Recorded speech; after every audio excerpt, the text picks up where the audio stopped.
Hello and welcome to the Longevity Shot. I'm Kavita Krishnan, and this is the podcast that helps you prepare for the 100-year life in India, and it comes from never too late. I have a very, very special guest joining me today. With me is Dr. Marcus Ranney. He's a longevity physician. He's the founder of Human Edge, an Indian longevity tech company. But that's not all. He's also someone who has scaled both sides of the Mount Everest. He's skied across the Arctic. He has been a physician to the Royal Air Force and to NASA. He's a published author. He's a dad of two. He's known as Doc M on his social media handle, and he's fairly active on that. You must have seen that. Dr. Marcus, that's a lot of things for one person to be doing. What do you have some extra hours in a day that we don't know of? Oh, no, look, it's lovely to be back again, Kavita. I really enjoyed our last conversation, and I'm really happy that we're doing this as a video as well. Thank you for that very colorful introduction. I hope I can do justice now to the audience and the listeners who are probably waiting now to hear what does this guy got to say. I'm sure. Let's start with some yes/no questions because there are a lot of myths around longevity. Sure. Very quickly. So longevity is genetic. Yes or no? No. Okay. Is there a specific diet that you can eat that can make you live longer? No. Is there a specific pill that you can take that will make you live longer? No. Okay. Is it too late to start exercising? Yes, exercise was a pill. Okay, exercise was a pill. Okay. Yeah. Is it too late to start exercising if, say, you're in your 50s or 60s? No. Okay. And what about vaccines? Do you need vaccines? Yes, with the caveat. Yeah. Okay. What is that caveat? I'll let you give me Well, one. it depends which vaccine you're talking about specifically. Obviously, the vaccines in early childhood are critical in ensuring that we don't have those diseases of young age, which have allowed us to then get into our later years. So yeah, those are very important. Okay. And this I know will come with the longer answer. Exercise, sleep, diet. If you could choose just one thing to optimize for longevity, what would it be? Exercise. Okay. Why exercise? It's a holistic, neurochemical, metabolically active, dopaminergic surging element, which that's why I said if I could have one pill, it would be exercise. It's the one prescription that I would write for everyone. Oh, so that those are a lot of long words, and we'll go into each of those in detail as we go through the interview. But to get started, this is a question that a lot of people ask me when I discuss Never Too Late with them, and I'm sure as a longevity physician, even more people are asking you this. That is, if I have parents and grandparents who are already, in their 80s or 90s, which means I probably come from a good, healthy gene pool. If that is the case, why do I need to work so hard on my longevity? So when we look at the contributors to longevity, and what you're basically asking of me is the nature versus nurture debate, which has gone on for many, many years. And there have actually been studies to quantify the contributions of each of these two mechanisms. It is largely now accepted that the genetic component contributes at a population level somewhere between 12 to 18% of the probability of living to the later years, right? So 2 points there. Number one is that there are clearly genes which are disadvantageous, particularly those that can go on to develop certain types of cancers, tumors, neurodegenerative disorders, etc. And early screening and management in that population will be critical. There are also certain genes which are advantageous, which a very, very small percentage of the population carries. And we call these the longevity genes. And typically, some of the biggest work which is happening in this area is by Dr. Nir Barzilai out of the Einstein School of Medicine in New York. They're looking at super centenarians and centenarians across the world, so people living to be 100, 110. And they're finding that in these populations, there is a prevalence of these different longevity genes, right? So there is a blessed population. But for the vast majority of the rest of us, over 80% of that comes down to three things: where we live, who we spend time with, and the lifestyle choices that we make. We are in much more control of living to a long life. So when people think about their grandparents in their 80s and 90s, when we look at the definition of longevity, we're really looking at a supercentenarian that's above 100, 110 years of age, right? The majority of us should be getting to our 80s and 90s at a minimum in a healthy state. And it's in a healthy state, which is what is causing the biggest challenge in today's society, because we're getting sicker younger, we're having more chronic diseases because of lifestyle, because of the environment, and because of the company that we keep. So like you said, 80% is in our hands, whether or not we have the genes, right? I'll come to that in a bit, but there's another paradox that we are seeing right now. One is, of course, that people are living longer, but we're also seeing that people are getting sicker and really, really sick very, very young. So we're talking heart disease, we're talking diabetes, we're talking cancer, even, which is happening much earlier. How do you explain that paradox? Look at it, actually, it's not a paradox. It's completely in synergy with the world that we've built around us, right? Kavita, just think of today. Today is a day which is celebrated for comfort. Everything that we've designed and orchestrated that we so-called call our Western modernized materialistic lives are completely designed around comfort living. That's not how evolutionary biology works. Evolutionary biology works by an organism being faced with a challenge. The challenge leads to an adaptation, and the adaptation leads to a benefit over the long run, right? We are living in a temperature controlled environment. Our water is polluted, our air is polluted, our ground is polluted, our food is polluted, our relationships are polluted, our technology is polluting us, right? So we think that we are living a evolved, advanced life, but actually it's in many times completely antagonistic to what our biology needs. And it is no wonder then that we're seeing chronic disease, metabolic dysfunction, cancer, lifestyle disorders, all happening at a younger and younger age because of it, not in spite of it. So even if you have good genes, you need to put in the work. Absolutely so. Yes. Great. But what happens if you have bad genes? Say people in your family have a history of heart disease or dementia. Most people do not live beyond the 60s or 70s. In that case, if I change my lifestyle enough, is that good enough to, fight off the impact of genes? Can that get me longevity? So I roughly divide this conversation into two phases. There's the don't die phase, and there's the phase about living healthier. Okay. So the don't die phase are there very specific diseases that are going to kill me prematurely? For example, do I carry the BRCA1 gene for breast cancer? Do I carry the Huntington gene for developing Huntington's disease? Do I carry the ApoE allele for developing Alzheimer's disease at a younger age, etc.? Right? There are quite a few of these which can be screened early in life, and an intervention or a change of lifestyle can be adopted. That's the first thing that people should be aware about. And that's why I think screening and testing is so important. The second phase of life is that, okay, let's say I don't have any of those genes. How do I ensure that I live healthier for longer? And that's where chronic disease and lifestyle diseases really come in. Because diabetes is not a chronic disease because of one particular genetic alteration. It's polymodal in its nature. There are hundreds of genes which are probably contributing towards a person developing insulin resistance. And by the way, that insulin resistance is triggered because of the food we are consuming, high calorific, high carbohydrate, primarily fructose, because of the sleep deprivation that we are in, and because of the sedentary lifestyles that we lead, right? So if even though I am someone who's carrying 100 out of 100, let's just assume there are 100, even if I'm carrying 100 out of 100 SNP, small nucleotide polymorphisms, or genetic contributions towards developing insulin resistance diabetes, if I can control for and optimize my sleep, my nutrition, and my exercise, I am putting an advantage back to myself. I am either mitigating the risk or I'm pushing that risk out by at least 2 or 3 decades, so that when I may go on to develop insulin resistance diabetes, it's maybe in my 7th decade rather than being in my 3rd decade, which is what we're seeing in society today. Most of us in our 30s, 40s start doing those, annual blood tests. Yeah.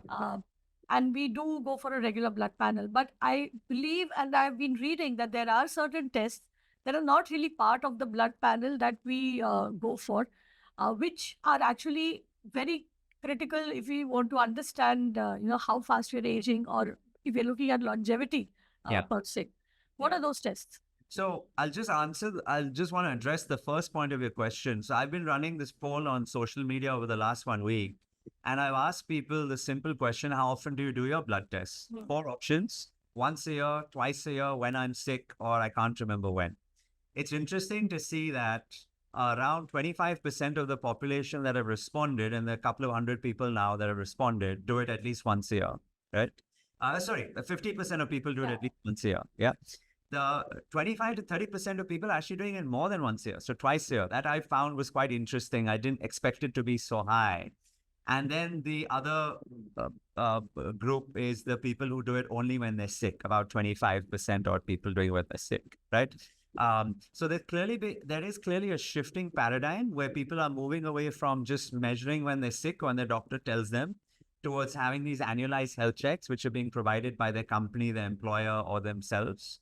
And now a smaller group of people who are becoming more aware, who are now beginning to do it with a greater degree of frequency, right? So I think that's a very interesting trend, which is now beginning to shift. And potentially, or probably, a lot of your audience fits into that third category, being more self-aware and wanting to take more control over their day-to-day lives. So when we look at the labs that are available, obviously there are so many different diagnostic partnership companies available in India. You look at the bloods that are there, it's very important to then layer on specific other bloods, because that's typically not part of a routine check. And a couple of examples of this. So if you're getting your lipid panel done, which includes your cholesterol markers, in addition to the standard cholesterol set, which is total body cholesterol, LDL, HDL, triglycerides, it's very important to then also add a lipoprotein A, which is a genetic screening test effectively for knowing your risk of high hypercholesterolemia. And the second is apolipoprotein B, which is a type of LDL particle, which I call it the sticky version, the stickiest version of it. So apolipoprotein B and LP little a are two tests that people can add. For people who then come back positive, then we will run a more detailed lipid fractionation study on them to look at ApoA1, ApoA2, all the different LDL, VLDLs, et cetera, right? So that's one. Metabolic, a lot of people watching this probably are either pre-diabetic or diabetic themselves. Over half of the population in India suffer from this. So in addition to your standard fasting blood sugar, the FPS, and your A1C, which is a 3-month measure, please also add your fasting insulin level very specifically, and a uric acid test as well. The fasting insulin will be able to tell us if insulin resistance is already started to set off. And in that population, then we can add a C-peptide after that. And a uric acid test won't just test for gout, but it also tells us the amount of fructose consumption that people are consuming, and then elevating that as well in that. And so that's an additional test that we would do on that front. I think the other big category to look at is inflammation, inflammation or systemic inflammation, not the inflammation because of an infection or an injury. This is systemic inflammation, which is happening at almost every blood vessel across the body because of the food we're consuming, subclinical gut inflammation then being triggered by that immune reaction. So I like to test for HSCRP, high sensitive C-reactive protein. I like to do a morning cortisol level as well to look at the amount of cortisol that the body is having to produce potentially to suppress the suppress the inflammation. And then a couple of other inflammatory markers like CRP, ESR, LDH, and creatinine kinase. So inflammation is very important. And I think the last big category, particularly in individuals above the age of 30, 35, is making sure they test for their endocrine or their hormonal health. So not just your standard thyroid, which includes T4 and T3. I like to add the TSH and a free T3 and a free T4. These are the active elements which are important to measure. In men, I will also test for testosterone and DHEA, very, very important. And in women, I'll run an estrogen, progesterone, LH, and FSH as well. So those hormones are very important to measure. Also on the thyroid side, we would include an anti-thyroid globulin and an anti-TPO as well, just to make sure there's no auto-antibodies being produced against the thyroid gland and a parathyroid hormone. So that sort of makes up the endocrine panel there as well. Yeah. So one is, how often should you be testing for these the other tests that you told us about. Yeah. And what is the learning that we will get from these tests in very simple layman terms? The bare minimum, people should be doing these tests once a year. In the ideal situation, people will likely do this twice a year, right? I like to do mine twice a year. In fact, typically I do mine once a quarter just because I'm experimenting with a bunch of things. But typically twice a year is a good frequency. It also means that for people with very specific nutritional deficiencies like vitamin B, vitamin D, iron, subclinical iron deficiencies, etc., we can intervene and measure progress. So a person who's got a high inflammation, we may decide that we want to put them on a curcumin tab or an omega-3 tablet or a vitamin C tablet. So then over the course of 3 to 6 months, you can repeat the test to see if the inflammation has come down, and then they can come off that micronutrient. They don't need to stay on these things lifelong. Same thing if I measured or saw a high level of cholesterol or bad cholesterols like a apolipoprotein B or a high triglyceride level along with a low HDL, I might suggest to that individual, rather than just starting on a lipid lowering agent, let's first start with lifestyle. So let's balance your nutrition on a low carb diet. Let's add an omega-3, a high dose of omega-3 in your diet. And let's measure your levels again in 3 months and see how much benefit that's had, to give lifestyle an approach first. So I think a good 6 monthly schedule allows for a happy medium between testing with some degree of regularity, monitoring change and progress, and not causing too much strain in having to continuously undergo tests and diagnostics. And one research that recently came out, which got a lot of press, that the one about aging that happens in two bursts at Yeah. ages 44 and 66. Uh, Two questions that I wanted to ask you based on that. One is, if there is one burst of aging at age 44, should you then start working at in your 20s towards longevity? The short answer is yes. We have been taught, for those of us who have that sort of financial literacy for the long term, that the SIP from your first paycheck is the best way of building up a corpus of capital to spend in your later years, and the effect of compounding. Health is exactly the same. The earlier you can start, the better. It compounds and it also pushes out. So it pushes out chronic disease, it compounds in its benefit. So the earlier, the better. The study you're referring to is the Stanford publication, which was done in close to 1,000 people, I believe, looking at over 100,000 different biomarkers in their blood. And they found that there was these step functions, that aging was not a linear progression, but there was a step function that occurred around 43 or 44 years of age, and then again another step function in terms of deterioration around 60. And these step functions were around lipid metabolism, glucose metabolism, caffeine, alcohol metabolism, and immune functionality as well. I can't remember all of the details, but that's roughly what they were describing. So it's anecdotally very much aligned with what we're seeing in society, especially the first one. I actually think that in our part of the world, in India, that 40, 44 is probably happening at a 30, 35 year now. We're seeing a lot of people in their early to mid 30s already hypercholesterolemia, metabolic dysfunction, fatty liver disease, low testosterone levels, or perimenopausal with a systemic inflammation. So I think if they looked at subpopulations like India, it might even happen at a younger age. So anyone listening to this who are in their mid to late 20s, start now. It's a good time. What about the rest of us? People like me, I'm in my 40s. So Yeah. I've already missed the bus one time around. Well, to use your catchphrase, it's never too late. The study which came out of Australia 2 years ago looked at women in their 70s who were then provided with a strength training plan. And they found that 6 to 12 weeks of resistance training actually saw an increase in muscle mass. So it's never too late. You need the discipline. You need the right environment in terms of infrastructure and internal environment in terms of protein, amino acid, hormones, etc. But it is never too late to start. It's never too late. Thank you very much for saying that, and that actually gives hope to a lot of us, listening to you.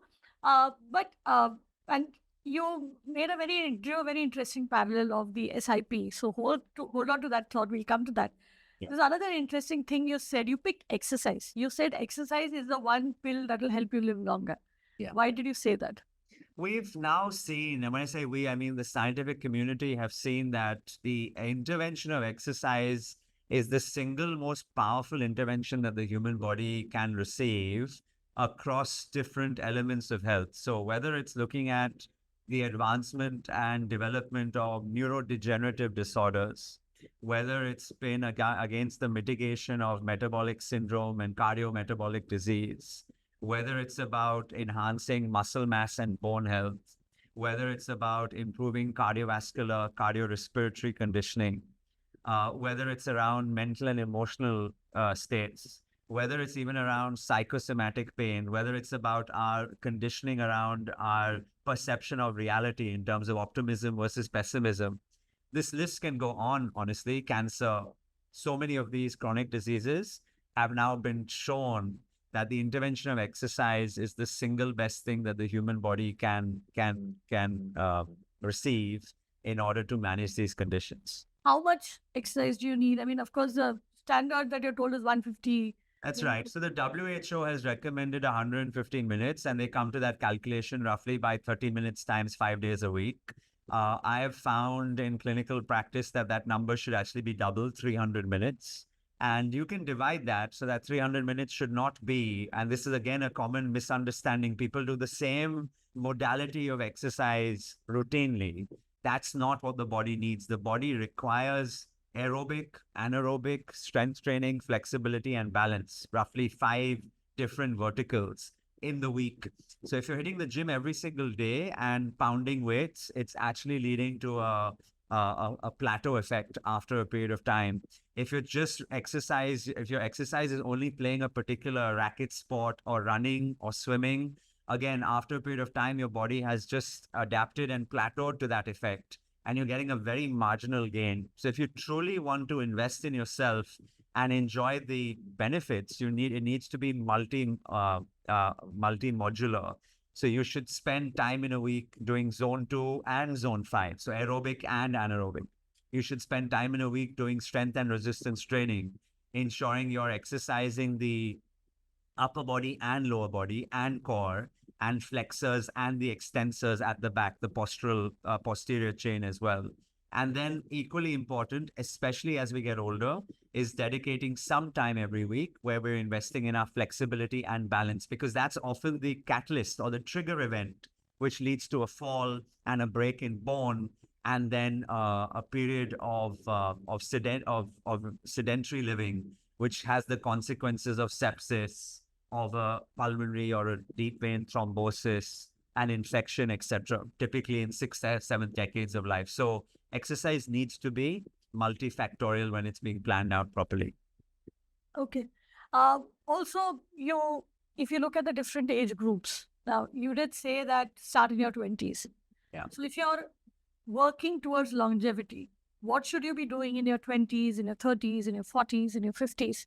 I mean, that's a really interesting question. I've never been asked that before. I mean, I would keep the pillars exactly the same. So a pillar around sleep optimization, a pillar around nutritional balance, a pillar around movement and exercise, a pillar around assessing the physical environment around us, a pillar around stress, and then probably a pillar around relationships as well, right? So these 5 or 6 key pillars will probably remain the same. It's just the intensity and the time spent in each of them may begin to change. For example, in our 2nd and 3rd decades, and probably a lot in our 4th decades, we can lay down a lot of muscle. Our ability to lay down muscle is much easier in our 2nd and 3rd decade. It starts to decline quite rapidly, actually, after the 3rd decade, and then very, very rapidly after the 5th decade or in the 5th decade, especially in women as they transition post-menopause, and in men as they approach the andropause and the testosterone level starts to decline as well. So I would really ensure that a person really lays down as much muscle as they can in terms of their 2nd and 3rd decade. Then when we look at the gut's ability to absorb nutrients, that changes. So our ability to absorb protein and nutrients after the 40s and into our 50s, 60s declines very, very rapidly. So the amount of protein that we require actually goes up as we get older. So when we're young, we can do with about 1 gram per kilogram of body weight per day. But as you go to the 60s to 65, that needs to become 1.5 to 2 grams per kilogram per day. So there will be natural subtleties of all of these things which will evolve and change as we get older. But I will certainly, and it's the way I've lived my life, particularly, I would certainly keep those pillars the same and then just adapt and change that as we go. Okay. So, the big thing that that you pointed out, that investing in longevity is like investing to create wealth. Yeah. You can follow an SIP model. So if there were, so, if I would ask you to put on the hat of a wealth manager or a health manager, what are the 5 SIPs that you would have have everyone start? Yeah, I would stick again. My brain is very simple in terms of framing. So I'd stick to these 5. I would definitely ensure that sleep is a big priority, right? So one of the things that we do practically is that we have an alarm, we have an Alexa, it goes off at 9 p.m. every night. It's time for bed. And that reminds the whole household that it's time for all of us to wind down, go into the bedroom. The bedroom is a device-free zone. It's cooled to 18 degrees Celsius. There's not a single piece of technology in there. We all read. I've got 2 young kids. We all read as a family for about 20 to 30 minutes. And then it's lights out by 9:45, right? So on an average day, we get that 7, 8 hours of sleep, all of us. That's the first thing. So sleep. The second is movement, right? The day begins at about 5:30, 5:45. Kids are gotten ready, sent to school. And then my wife and I ensure that we get at least an hour to an hour and a half of movement every single day. We try and do some of that together as a couple. So, like, for example, this morning, we both went for a walk together because it's important. And I'll get to that in my 5th pillar in terms of relationships, just how important that is. So walk and talk, we call it our walk and talk time. And then, she went to the gym and I went to the gym and we did our own strength training and resistance plan for the next 1 hour. So every day moving is very, very important aspect to that, right? The third will be nutrition, right? So far, I've been fasted all day. I had a little bit of my creatine before my workout because I did a strength training session. But otherwise, today, for example, I will fast through till lunch. My last meal being at about 7:30, 8 p.m. yesterday. Intermittent fasting is not the be all and end all, but it certainly has a role to play in day to day and very advantageous for people with metabolic dysfunction as well. And then you have to plan your meals. So high protein, high good fat, low carbs, particularly for Asians because of our insulin resistance propensity, etc. So look at your nutrition and ensure that every day is an important one because your body is a machine and you fuel the machine. You put the wrong fuel in, your machine will sort of be very sluggish. You'll have spikes of energy. You'll have massive crashes because of insulin and cortisol, etc. So fuel the machine, plan the machine very effectively for what you need to do. The 4th pillar is around breathe. So stress. What is everyone doing today to manage stress? I spent about 15 minutes in the sauna this morning, and I spent 3 minutes immersed to my neck in cold water, 7 to 8 degrees, right? The thermal contrast is a very powerful mechanism for the body to physiologically adapt to stress, suppress the sympathetic drive, and allow for a higher vagal tone, so higher heart rate variability, and manage stress. And it manifests in other parts of life because you can then apply that learning to deal with your work stress, to deal with your relationship stress, to deal with your financial stress, etc., right? So I have a red light machine at home. I do a box breathing before I go to bed, all of these things to help manage stress. And then my 5th pillar is relationships, right? How much have you laughed today? Have you spoken to a friend? Have you spent time with your spouse or your life partner, connecting, not just discussing, okay, the kids are going to do this, the cook needs to cook this, this is the problem with the maid, but having a conversation about, what's going on with you right now? What's your stresses? How can I help? All of those things. This is what makes us who we are as human beings. And we forget this in the longevity world. I always remind people to read these 2 books, Man's Search for Meaning and The Book of Joy, right? Because study after study have shown longitudinally that the single biggest contributor towards living long is to creating a sense of purpose in your life, feeling part of a social community, and having a sense of day-to-day joy. Not hedonistic happiness, but eudaimonia and joy. Very, very important for us all. So, we are nearing the end of this interview. Before I let you go, a couple of things, I wanted to ask you. And if you could just tell me what is essential and what is not. Yep. So, testing for biological age. Important because the human brain, and I've seen this in my clinical practice as well, the human brain likes to have a North Star metric or something that they can hook their peg onto. And one of the biggest challenges we have in longevity is that it's still semi-siloed. You'll have a biomarker, maybe next time we'll go into this, right? You'll have a biomarker to measure and quantify aerobic fitness. You'll have a biomarker to measure and quantify metabolic health. You'll have a biomarker to measure and quantify endocrine. And we do that. With all the people we work with, we do that. But how do you pull all of this together, right? This has sort of been I wouldn't say holy grail, but it's been a search for a lot of scientists and clinicians around the world. And there are different ways of measuring a biological age, and we do it in one mechanism called bioage using a blood-based calculator. There are other mechanisms of doing so. All of them have their benefits. All of them have their challenges. But it's nice to have a number so that I have a conversation. Hey, by the way, your chronological age is X, but your biological age is Y. It could be high, it could be low. Now, what do we do about that? And then we can track that over 6 months, 12 months, 24 months and show them, yeah, okay, my biological age is now beginning to come down and I feel good about that as well. Yeah. Okay. What about sleep data, REM sleep data, all of those different things that come?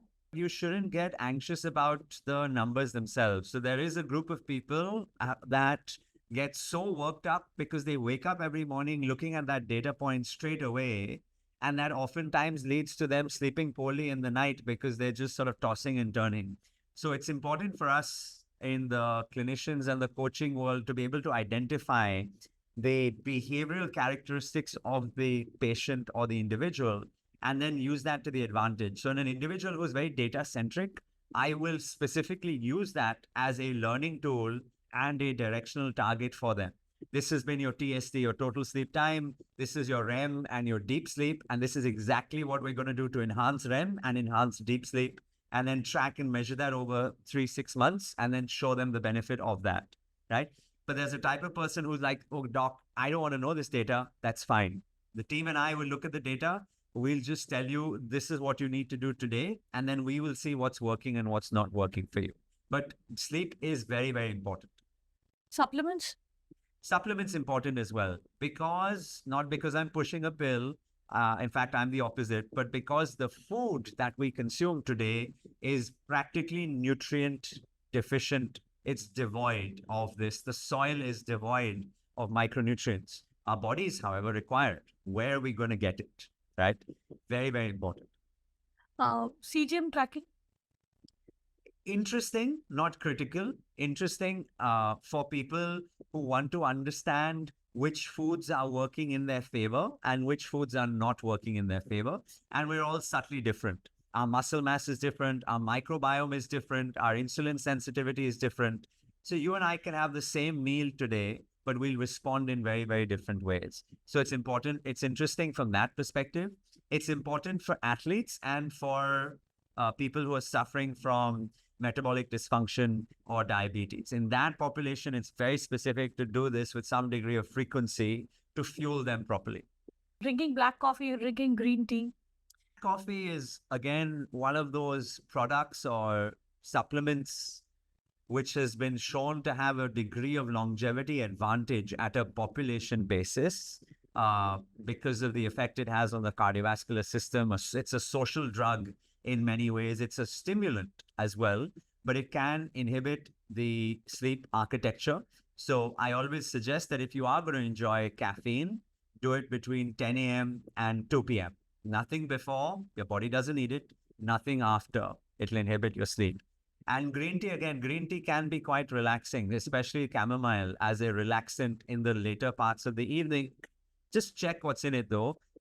There's sometimes green teas which have other substances and excessive calories and sweeteners and caffeine, believe it or not, in some of them, which are just completely unnecessary. So always check what's in the ingredients in what you're buying. 10K steps, hitting that daily. 8K is the magic number. Yeah, important, especially in our sedentary lives. In India, we're the second most, or now most sedentary country on earth.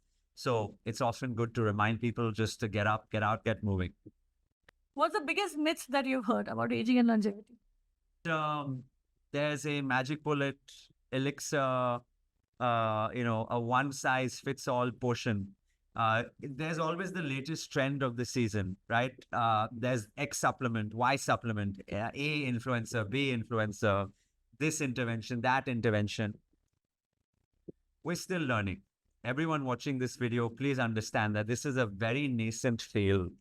And there will be, like any field, there will be molecules which have the greatest promise on Earth. And then a few years later, we discover that actually it's completely ineffective. There will be people, evangelists, almost messianic figures who come to the fold and influence everyone. And then later you find out that actually they weren't living their life in that particular way, or whatever they were suggesting is probably the contraindication. So I always encourage people to take a very balanced view of this. It needs to be sustainable.